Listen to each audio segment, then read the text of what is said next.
يا أيها الذين آمنوا اتقوا الله حق تقاته ولا تموتن إلا وأنتم مسلمون. يا أيها الناس اتقوا ربكم الذي خلقكم من نفس واحدة وخلق منها زوجها وبث منهما رجالا كثيرا ونساء واتقوا الله الذي تساءلون به والأرحام سديدا يصلح لكم أعمالكم ويغفر لكم ذنوبكم ومن يطع الله ورسوله فقد فاز فوزا عظيما.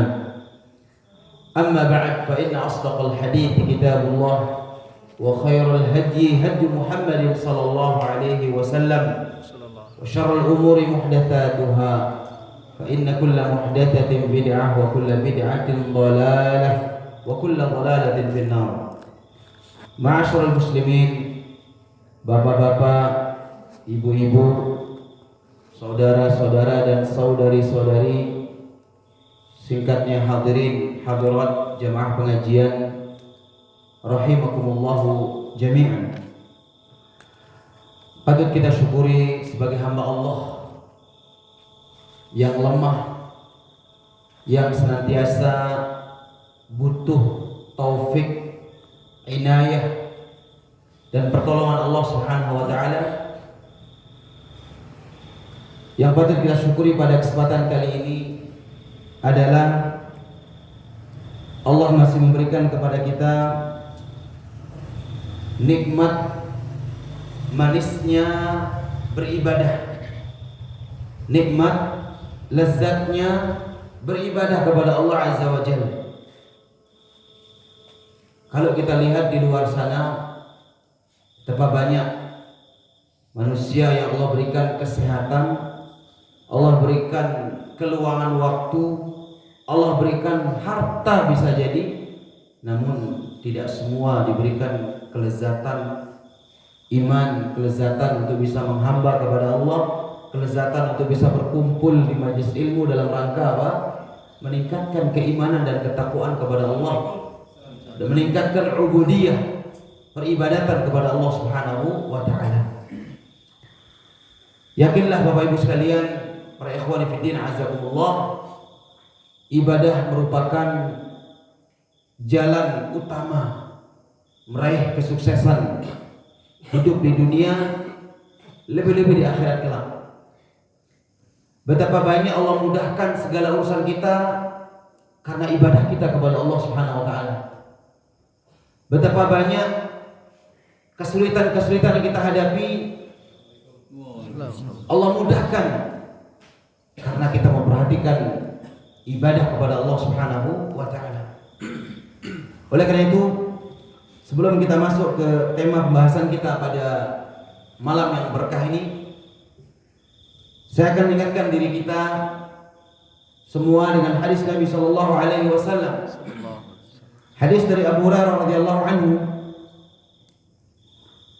yang mengatakan bahwa Nabi sallallahu alaihi wasallam bersabda, dan hadis ini sampai kepada Allah Subhanahu wa taala, dan ini dikatakan hadis qudsi, ya, hadis yang sampai kepada Allah Azza wa Jalla. Artinya Nabi meriwayatkan dari Allah Subhanahu wa taala, dan hampir mirip dengan apa? Al-Quran. Al-Quran dari Allah, kemudian ke Jibril, kemudian ke Nabi kita yang mulia alaihi salatu wassalam. Demikian juga hadis qudsi, ya, diriwayatkan oleh Nabi SAW dari Allah. Namun perbedaannya, kalau hadis qudsi la yata'abbad bitilawatih, tidak diberi fadilah secara terperinci dari huruf-huruf yang kita baca dari hadis qudsi. Berbeda halnya dengan kalamullah, berbeda halnya dengan Al-Quranul Karim. Maka Nabi SAW menyebutkan keistimewaan, keutamaan per huruf daripada huruf-huruf yang terkandung di dalam kalimat-kalimat Al-Quran. Itu perbedaan secara singkat, namun semuanya mulia. Al-Quran tentu lebih mulia dari segala-galanya. Demikian juga hadis qudsi adalah hadis yang mulia karena diriwayatkan oleh Nabi SAW dari siapa? Dari Allah Subhanahu wa taala. Bagaimana bunyinya? Anna Nabiya SAW qal, Nabi kita bersabda, Inna Allah Ta'ala yaqul, sesungguhnya Allah Ta'ala mengatakan, Ya bna Adam, wahai anak Adam. Kita semua dipanggil oleh Allah Azza wa Jalla, hamba-hambanya. Tafarragh li'ibadati, fokuskan diri kalian itu apa? Beribadah. Ya, luangkan waktu kalian untuk beribadah. Nih pesuruh dari Allah tipak panjat selaku tipak hamba Bani Adam. Jadi kita disuruh untuk meluangkan waktu, bukan cari-cari apa? Waktu luang. Ya, fokus beribadah, bukan cari-cari sempat untuk fokus, tapi fokuskan diri, luangkan waktu untuk beribadah. Amla sadraka ginan, niscaya aku akan penuhi dada-dada kalian dengan kepuasan dan dengan apa? Kekayaan. Karena itulah kekayaan yang sesungguhnya para jemaah sekalian. Ketika seseorang dipenuhi hatinya dengan keimanan, ketenangan, ya, selalu ingat kepada Allah, selalu cinta terhadap ibadah, rindu terhadap ibadah, rindu terhadap amalan-amalan yang disunnahkan oleh baginda Rasul sallallahu alaihi wasallam. Ini baru namanya hati kita dipenuhi oleh Allah dengan kekayaan. Karena kekayaan bukan dilihat dengan banyaknya harta, melimpah ruahnya, makanan dan seterusnya, bukan. Ya, ataupun jabatan yang sangat tinggi yang kita peroleh, tidak. Popularitas, ya, yang menyebar di sana sini, tidak. Tapi kekayaan yang sesungguhnya yang Allah berikan kepada seorang hamba adalah kaya hati. Hatinya penuh dengan keimanan, hatinya penuh dengan kerinduan, ya, untuk beribadah kepada Allah atau untuk berjumpa dengan Allah Subhanahu wa taala. Karena itu disebutkan dalam sebuah hadis yang lainnya, laisal ghina an kasratil 'aradi wa innamal ghina ghinan nafsi. Bukanlah hakikat kekayaan itu kekayaan yang banyaknya harta, melimpah ruahnya apa? Perbendaharaan dunia, tidak. Tapi ghina sesungguhnya atau kekayaan sesungguhnya kekayaan hati. Jadi mari kita menilai sebuah kekayaan itu para jemaah menurut kacamata agama, menurut penilaiannya Allah dan Rasulnya. Karena kalau berbangga-bangga dengan harta bukan kekayaan sesungguhnya. Bahkan Allah mensifati alhaakumut takatsur. Banyak orang dibuat lalai oleh apa? Berbangga-banggaan dan bermegah-megahan, atau memperbanyak-banyak harta, menumpuk-numpuknya harta. Hatta zurtumul maqabir, sampai kalian apa? Menziarahi kuburan, artinya sampai kalian mati. Ya, buat pada sadar dengan amunah mati baru sadar. Ya. Tapi ketika dia berlomba-lomba mencari dunia ini, tidak ada yang menyadarkan dirinya. Pokok samai kelebet, yang mai adalah senang, puas. Nah, jadi Allah perintahkan kita, wahai hambaku anak Adam semuanya, tafarragh li ibadati amla laka sadrak. Amla sadraka ghinan. Fokuskan diri kalian untuk beribadah kepadaku dengan segala ibadah yang Allah syariatkan. Ya, selaku pesuruh Allah kepada gawe. Selaku apa pesuruh Allah dalam Al-Quran atau melalui lisan Rasulnya SAW kepada gawe. Ini bagian daripada kita memfokuskan diri untuk beribadah. Wa asuddu faqra, dan saya akan tutup kemiskinan dari kalian. Segala kekurangan akan ditutup oleh Allah Subhanahu wa taala. Segala kesulitan Allah akan apa? Mudahkan. Nula kita fokus beribadah. Ndak kita salah paham. Ya, ibadah doang tegawe, lek kemangan si ibadah. Ini keliru. Kita fokus beribadah, insyaallah rezeki Allah akan datang. Selama kita mau berikhtiar. Tentu apa? Bagian daripada kesempurnaan tawakal kita kepada Allah, ibadah kita kepada Allah berupa tawakal ini pun juga harus ada usaha. Karena segala sesuatu itu terjadi dengan apa? Sebab. Ya, di sana ada sebab dan ada akibat. Tidak mungkin akibat doang enggak mendengar sebab. Dan tidak mungkin sebab doang enggak mendengar akibat dengan disini Allah Subhanahu wa taala berupa taufik dan pertolongan Allah. Jadi dua hal tidak bisa dilepaskan. Kita beribadah kepada Allah, kita juga berikhtiar. Ya. Kemudian wa illa taf'al malaktu yadayka syughlan wa lam asudda faqraka. Tapi sebaliknya, kalau kalian tidak fokus beribadah, saya akan penuhi tangan-tangan kalian dengan kesibukan. Enggak serius dengan uang. Mampir sholat doang susah. Dipanggil hayya ala sholat berat, karena hatinya selalu dipenuhi oleh apa? Kesibukan. Seolah-olah tidak punya waktu. Padahal sholat hanya berapa menit. Tapi lihat mainnya, ngobrolnya, asiknya dengan dunia ini. Pergi mencari nafkah, pergi mencari rizki, berjam-jam, ya, berhari-hari, berbulan-bulan, bertahun-tahun, ya, tidak ada perubahan. Maka oleh karena itu bisa jadi ini akibat daripada kita melalaikan ibadah kepada Allah. Makanya upayakan ibadah ini menjadi fokus utama kita. Adapun mencari rezeki, mencari kehidupan ini adalah sarana saja.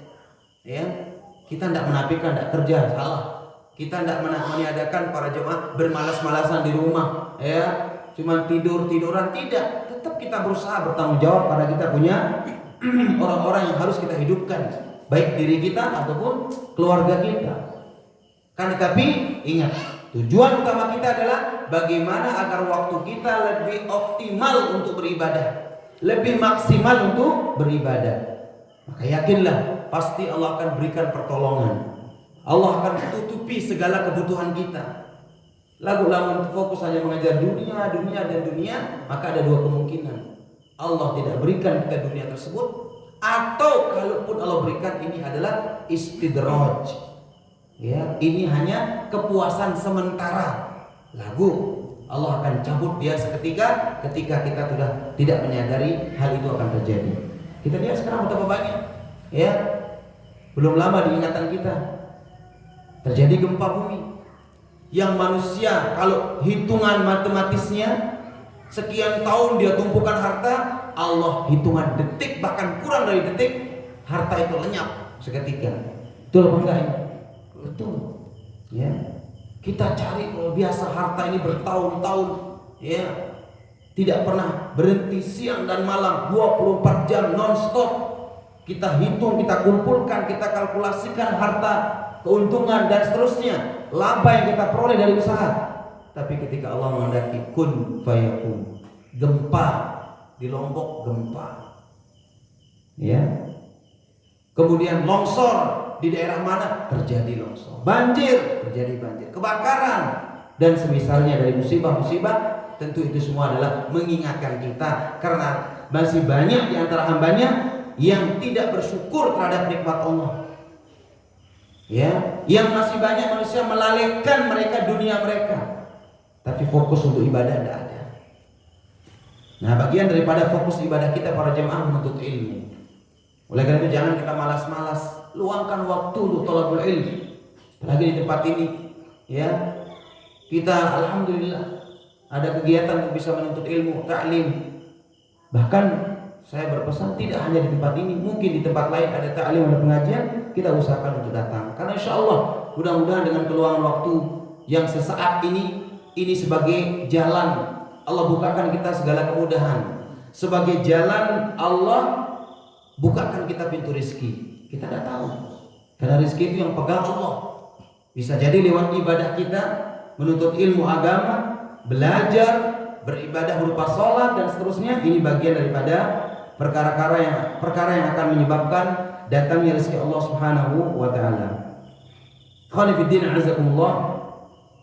Pada kesempatan yang berbahagia ini saya akan sampaikan beberapa nasihat penting dari seorang tabi'in, seorang ulama, tokoh agama yang sangat populer, penasihat umat, bahkan termasuk juga ahli ibadah.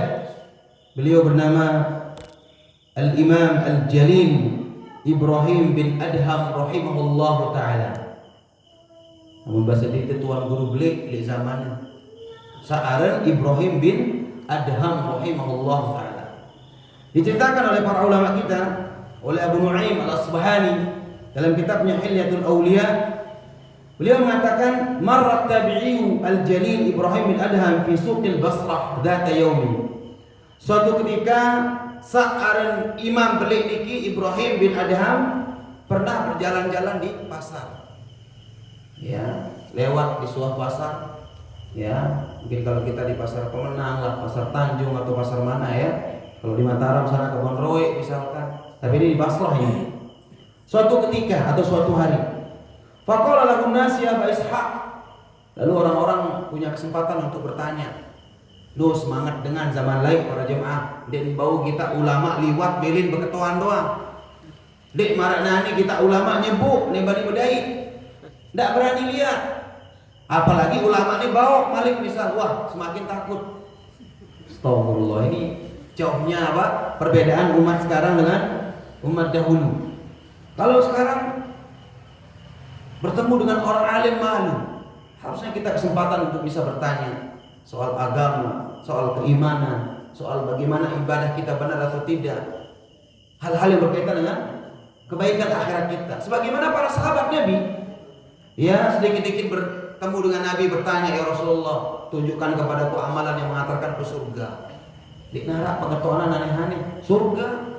Bagaimana keimanan saya, apa yang saya lakukan supaya saya termasuk manusia yang paling baik. Selalu yang ditanyakan untuk kebaikan akhirat mereka. Ya, di neraka pengetahuan hal-hal yang berhubungan dengan dunia semata, tapi selalu mendepankan akhirat. Orang-orang bertanya, wahai Abu Ishaq. Abu Ishaq ini nama lain dari siapa? Ibrahim bin Adham. Kalau bahasa Arabnya namanya kunyah. Ya, kunyah itu sebuah nama yang diawali oleh abu atau ummu. Abu bagi laki-laki, ummu bagi perempuan. Si dia pada sabdoi anak paling belik aran Ahmad misalkan, maka si dia terjalian Abu Ahmad. Saya sabdoi anak paling belik aran Fatimah, berarti Abu Fatimah misalkan. Dan ini termasuk kata Imam Ahmad bin Hanbal, sunnatu man salaf. Termasuk sunnahnya dalam pemberian nama dari peninggalan-peninggalan ulama-ulama kita dahulu. Oleh karena itu ulama kita hampir semuanya tidak ada yang tidak punya kunyah, karena mengikuti para sahabat Nabi SAW dan juga mengikuti apa? Nabi SAW. Dan kunyah ini para jemaah untuk diketahui tidak mesti harus punya anak. Mungkin karena belum nikah, mungkin belum dikaruniai apa? Anak, ya, atau banyak hal.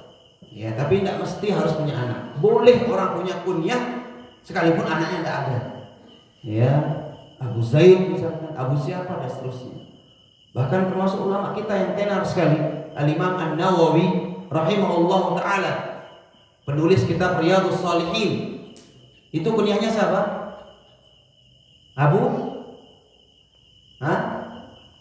Abu siapa? Abu Zakaria.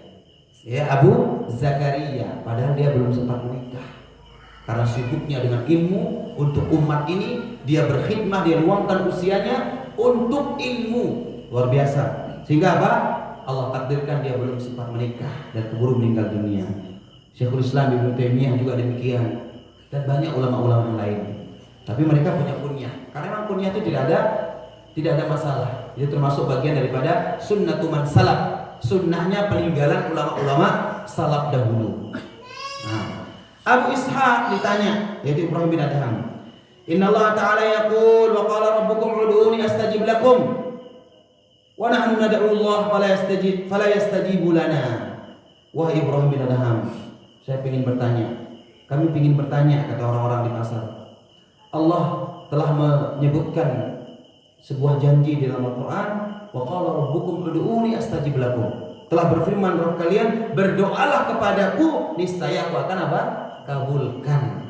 Sementara kita banyak sekali berdoa, laku nikman terkabul-kabulan isi di sini Allah sampai sekarang. Apa masalahnya? Itu yang ditanyakan. Padahal di Al-Quran sudah jelas, saya ngendeng di Allah pasti jana tebeang yang terkabulan insyaallah. Lagu itu karena berdoa kenapa belum dikabulkan? Kenapa belum dikabulkan? Ini pertanyaan siapa? Para sahabat Ibrahim bin Adham atau manusia pada umumnya yang ada di pasar saat itu. Kemudian jawaban beliau, li'anna qulubakum matat bi asrati asya. Kata Ibrahim bin Adham, karena bisa jadi hati-hati kalian itu mati ya dengan sebab 10 perkara. Jadi bisa jadi karena hati kalian itu mungkin lalai, Hati kalian itu mungkin bermasalah.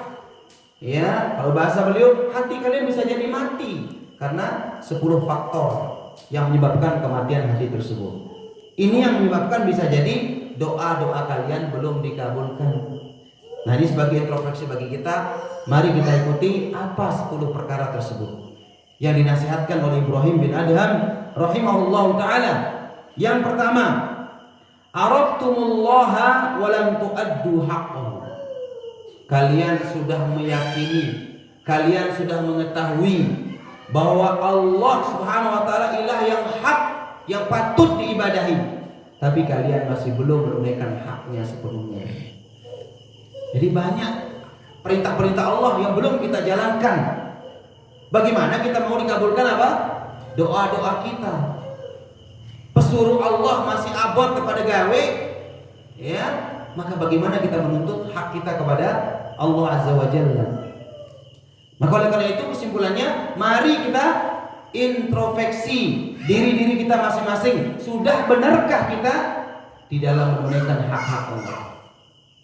Ya, jangan sampai kita hanya menuntut hak kita kepada Allah, padahal Allah pasti akan berikan. Kalau seandainya kita betul-betul menjalankan perintah Allah tersebut, kemudian kita lupa akan diri kita tidak pernah menunaikan hak tersebut. Maka bagaimana kita menuntut Allah Azza wa Jalla untuk mengabulkan kita, tapi kita tidak menunaikan hak Allah Azza wa Jalla. Terkadang kita lebih mementingkan hak siapa? Hak manusia. Kita lebih mementingkan hak hawa nafsu kita daripada haknya Allah Subhanahu wa taala. Maka ini yang harus kita koreksi pada diri kita masing-masing. Betapa banyak perintah-perintah Allah kita lalaikan, dan betapa banyak larangan-larangan Allah kita langgar. Kemudian kita mau meminta hak kita kepada Allah, tapi kita sendiri belum tunaikan hak tersebut dengan sebaik-baiknya. Dan termasuk hak yang paling utama beribadah kepada Allah. Karena Allah menegaskan dalam Al-Quran, "Wa ma khalaqtul jinna wal insa illa liya'budun."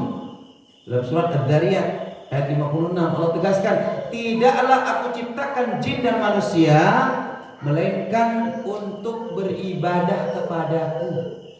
Enggak, tujuan kepada hidup di dunia para jemaah, bagaimana kita fokus beribadah kepada Allah dengan segala kenikmatan yang Allah berikan, dengan segala karunia yang Allah mudahkan bagi kita. Enggak, para hidup di dunia mangan ngenom, enggak. Kalau hanya makan dan minum tujuan utama kita di dunia bersenang-senang, maka tak ubahnya binatang-binatang yang ada di atas muka bumi. Tak ubahnya orang-orang kafir, waliyadzubillah. Maka kita harus berbeda. Jangan kita seperti orang kafir, dan jangan pula kita seperti binatang. Karena kalau kita mengakui nikmat Allah kemudian kita langgar, berarti kita lebih sesat daripada binatang. Karena kita punya akal.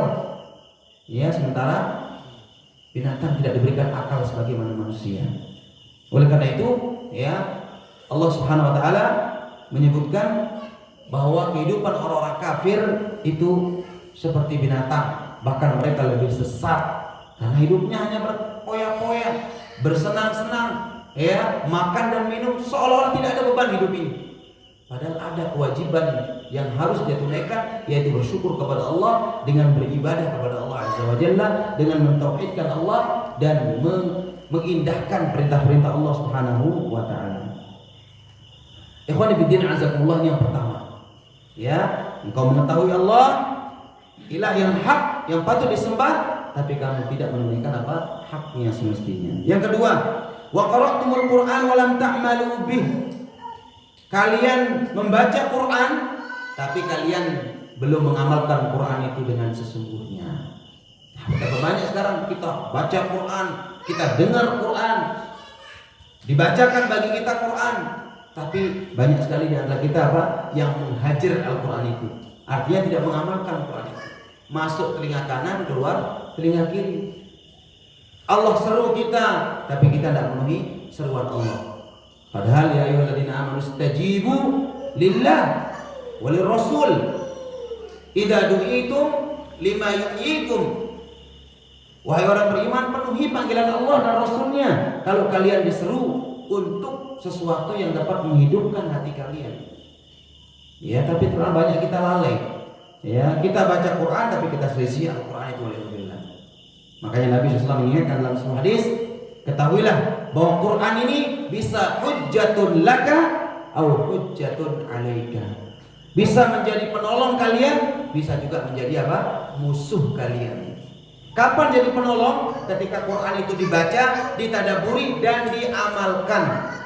Akan jadi hujjah bagi kita, akan jadi penolong, akan jadi syafaat bagi kita. Bahkan Nabi SAW menyebutkan dalam hadis, Iqra'ul Quran fa innahu syafi'an li ashabih. Baca itu Quran karena akan menjadi apa? Pensyafaat, pemberi pertolongan bagi yang membacanya. Bayangkan satu huruf kita dapat 10 kebaikan. Apalagi kalau diamalkan. Maka tentu apa? Kita akan mendapatkan pertolongan daripada Quran tersebut. Syafaat akan menjadi cahaya, penerang bagi kita, terutama di alam kubur, kemudian nanti berlanjut kepada alam akhirat. Ya, ja'alallahu al-Qur'ana rabi'a qulubina. Semoga Allah menjadikan Quran ini penyejuk bagi hati-hati kita semua. Wa ja'alal Qur'ana hujjatan lana la 'alaina. Dan semoga Allah jadikan Quran itu penolong bagi kita, ya, pembela bagi kita di hadapan Allah, bukan justru menjadi bumerang ataupun apa? Ya, yaitu musuh bagi kita. Kapan itu? Ketika kita amalkan, ketika kita baca, ketika kita tadabburi.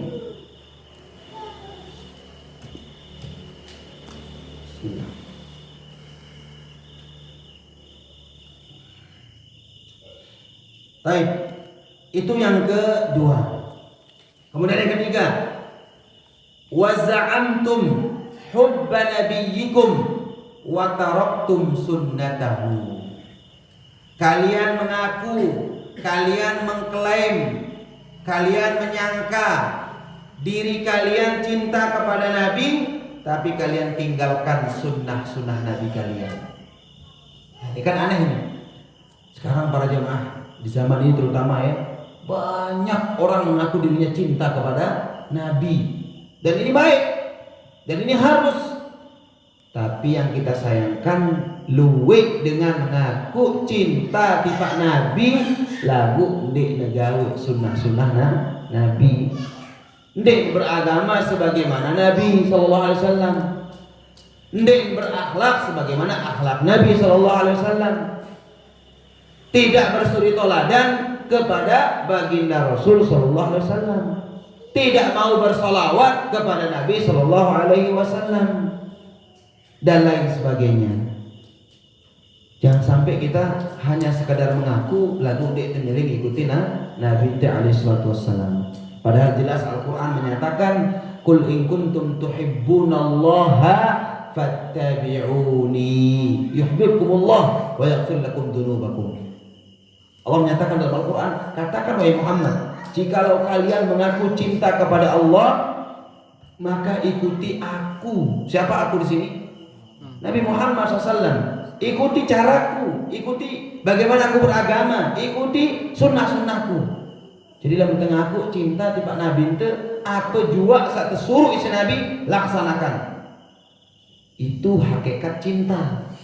Ya, sebagaimana Imam Syafi'i juga menegaskan dalam salah satu perkataannya, "Lau kana hubbuka shadiqan la ata'tahu." Ya, fa innal muhibba liman yuhibbu muti'u. Kalau cintamu betul-betul sejati, tulus kepada Rasul sallallahu alaihi wasallam atau kepada siapa saja yang kita cintai, terutama Nabi SAW, tentu kamu akan apa? Akan mentaati perintahnya. Karena orang yang cinta kepada seseorang pasti memperturuti keinginannya. Tidak sampai Nabi itu para jemaah itu doang lalu terdemen le batur nane. Apalagi demen le, bukan saya menganjurkan, le pacar misalkan, ya. Ada dengan sebut dengan senang le pacar, senang le kekasih. Apa-apa kemilik kekasih pasti dia turuti. Lautan diseberangi, gunung pun didaki demi apa? Demi memenuhi keinginan kekasihnya. Nah, kan Nabi itu masya Allah, sunnah-sunnahnya banyak sekali, sederhana, ya. Tapi ternyata masih banyak kita apa? belum bisa menjalankan sunnah-sunnah tersebut, baik sunnah qauliyah, sunnah fi'liyah perbuatan, ataupun sunnah-sunnah dalam kehidupan sehari-hari Nabi kita Shallallahu Alaihi Wasallam. Maka mari kita koreksi diri kita para jemaah sekalian. Saya nggak cinta niki ndek sekadar pengibaran bendera, ndek sekadar stiker, ndek sekadar media sosial yang menebarkannya, ndek sekadar lambang, ndek sekadar logo, ndek sekadar ya slogan-slogan. Tidak. Cinta itu dibuktikan, ya, cinta itu dibuktikan. Dan jangan sampai kita hanya mengaku cinta tapi Nabi kita tidak cintai kita. Nah, ini bahaya.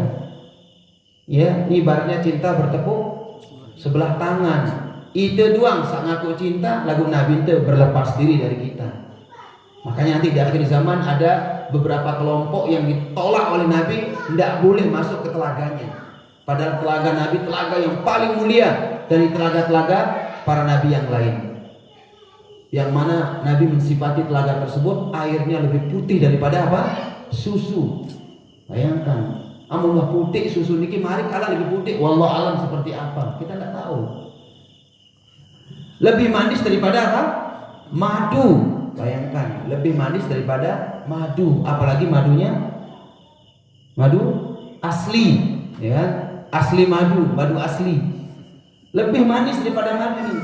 Bisa dibayangkan? Tidak bisa dibayangkan. Itu air yang ada di telaga Rasul Sallallahu Alaihi Wasallam, yang mana mengalir dari mana? Surga, dari Al-Kautsar, dari surga yang ada, atau dari telaga yang ada di surganya Allah Subhanahu wa taala. Kemudian bejananya jumlahnya begitu banyak, sejumlah bintang-bintang yang ada di langit. Yang Nabi SAW mengatakan, "Faman syariba minhu lam yadhma abadan." Saya mau nginum bahasa ini. Nah, saya mau ngombe, ya, mau minum. Bahasa Jawa ngombe katanya. Dari telaga Rasul SAW tidak akan pernah haus lama-lamanya. Subhanallah. Sekarang kita minum para jemaah 1 galon seriuk demak kali tiri jeluk malik ke bedak. Kalau ada orang mampu minum, tidak ada orang mampu. Sebanyak-banyak kita minum paling 3 sampai 4 gelas. Itu pun saat itu hilang dahaga kita. Lihat beberapa jam kemudian haus lagi, beberapa saat kemudian haus lagi. Apalagi pekerja lalang seberak boy air minum. Ini ndak, telaga Rasul sekali minum hilang hausnya selama-lamanya. Luar biasa. Semoga Allah mentakdirkan kita termasuk orang-orang yang sempat nanti mampir ke telaga Rasul Sallallahu Alaihi Wasallam. Bagaimana caranya? Ikuti sunnah Nabi. Nah, orang-orang ini ditolak sama Nabi, ya, tidak boleh masuk ke telaga tersebut. Dia sudah meminta kepada Allah, ya Allah itu umatku, tapi Allah melarang dia, tidak, jangan kasih masuk, kata Allah. Kenapa? Innaka la tadri ma ahdatsu ba'dak. Karena kamu tidak tahu, ya Muhammad, ini orang-orang selalu buat perkara-perkara baru sepeninggalmu, selalu menentang sunnahmu, selalu menjadi provokator untuk memecah belah umat yang menjalankan sunnahmu. Jadi dia selalu mengajak umat untuk apa? Bercerai-berai, bukan mengajak umat kembali kepada sunnah. Nah, ini kita khawatir justru kita nanti menjadi orang-orang yang tertolak dari telaga Rasul Sallallahu Alaihi Wasallam. Maka oleh karena itu, ya, jangan sampai kita hanya mengaku-ngaku cinta tapi kita tidak mengikuti sunnah beliau alaihi salatu wassalam. Padahal semua umat ini akan masuk surga para jemaah. Itu saking belas kasihannya Rasul SAW selalu mendoakan kita agar kita semua masuk surga. Tapi dengan satu syarat, ikuti petunjuk Rasul, ikuti perintah Rasul, kita akan mudah mendapatkan surga Allah. Kullu ummati yadkhulunal jannah. Semua umatku akan masuk surga, kata Nabi, illa man aba, kecuali yang enggan. Qila wa man ya'ba ya Rasulullah, ditanya Rasulullah, saya enggan wahai Rasulullah. Kok ada orang tidak mau masuk surga? Padahal surga ini luar biasa. Tidak ada orang yang tidak ingin masuk surga kecuali akalnya tidak beres. Ya, sekarang ini ada aneh-aneh kita temukan ini. Ada orang senang masuk neraka. Ya, ada. Akhir-akhir ini kita temukan pernyataan-pernyataan dari orang-orang yang akalnya sudah kebalik. Ya, saya bangga masuk neraka, bisa ketemu sama ini dan itu, katanya. Walhamdulillah.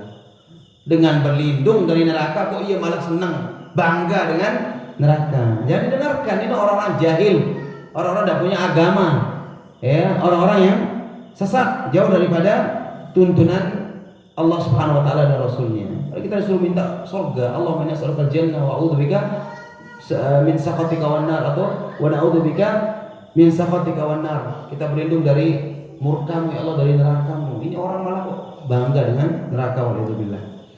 Nah, jadi ditanya oleh para sahabat, siapa yang enggan itu? Dia mengatakan, man ata'ani dakhalal jannah. Saya mentaati perintahku masuk surga. Wa man asani faqad aba. Saya maksiat terhadap perintahku, artinya tidak suka dengan sunnahku, tidak mau menjalankan sunnahku, tidak mau menjalankan petunjukku, maka apa? Dia telah enggan untuk masuk surga. Tinggal pilih para jemaah, pilih tamu surga atau tidak. Mau pilih tamu surga, silakan kita ikuti apa? Rasul sallallahu alaihi wasallam.